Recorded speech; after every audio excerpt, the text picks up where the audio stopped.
মা দাঁড়াও, আইতাছি। এই যে নিয়ে তোমার রিমোট। বাহ, আমার ছোট মায়াটা লাগতেছে করে। পাখি। মা, আমি স্কুলে গেলাম।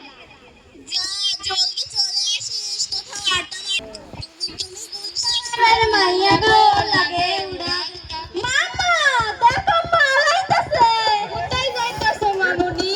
প্লিজ আমারে যাইতে দেন। মামা, সুন্দরীর মনে হয় ভালো লাগতেছে না, একটা গান শোনা দেন। প্লিজ আমারে যাইতে দেন।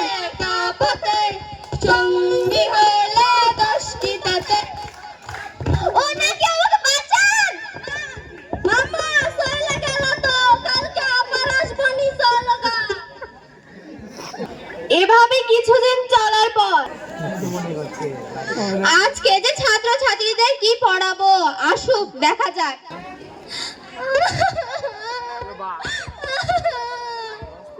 আরে কি হলো ফুলি, তুমি কাঁদতেছো কেন? প্রতিদিন দুইটা ছেলে আমাকে বিরক্ত করছে। তুমি তোমার অভিভাবকদের বলনি? অভিভাবকদের বলছি, কিন্তু উল্টা আমাকেই দোষারোপ করছে। চলো তুমি আমার সঙ্গে চলো। প্লিজ, আমার ভয় করে। না, আমাদের এই সময় ভয় পেলে হবে না, আমাদের অন্যায়ের বিরুদ্ধে রুখে দাঁড়াতে হবে। চলো। মামা, দেখো আমার মালগুলো আইতাছে।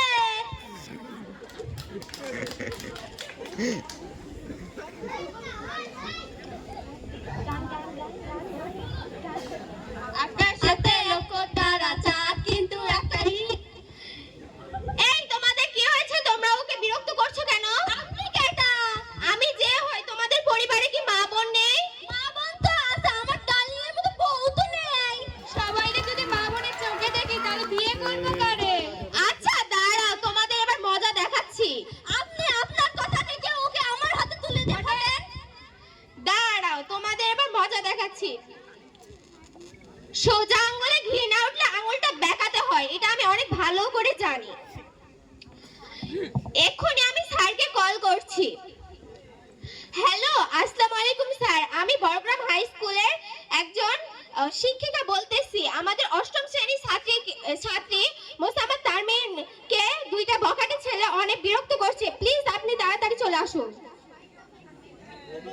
ম্যাম, আমি চলে এসেছি। বলেন আপনার শিক্ষার্থীকে কোন দুইটা বকাটে ছেলে প্রতিদিন বিরক্ত করে? চলেন আমাকে নিয়ে। চলেন।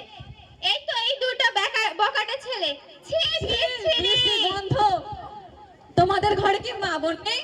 আপনি কেডা? আপনি কেডা?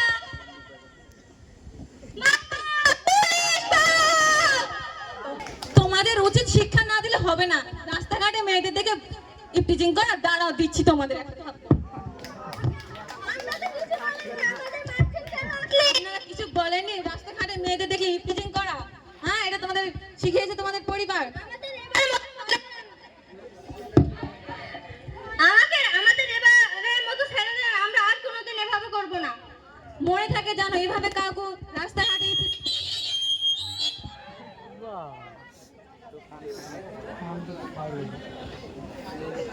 সবার উদ্দেশ্যে আমি কয়েকটা কথা বলতে চাই। আজকে আমাদের এই সমাজে অনেক মেয়ে নারীরা ইপটিজিং এর শিকার হচ্ছে। যদি তার পরিবার যদি সেই সম্পর্কে রুখে না দাঁড়ায়, তাহলে কিন্তু দিন দিন ইপটিজিং এর সংখ্যা আরো বাড়বে। এই কারণে অনেক মেয়েরা এখন আত্মহত্যা করছে।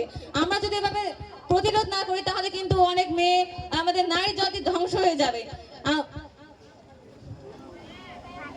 তাই আমরা সবাই মিলে প্রতিজ্ঞা করব, কোনো মেয়েকে ইপটিজিং করব না, এবং কোনো মেয়েকে যদি ইপটিজিং এর শিকার হতে দেখি তাহলে প্রতিবাদ করব।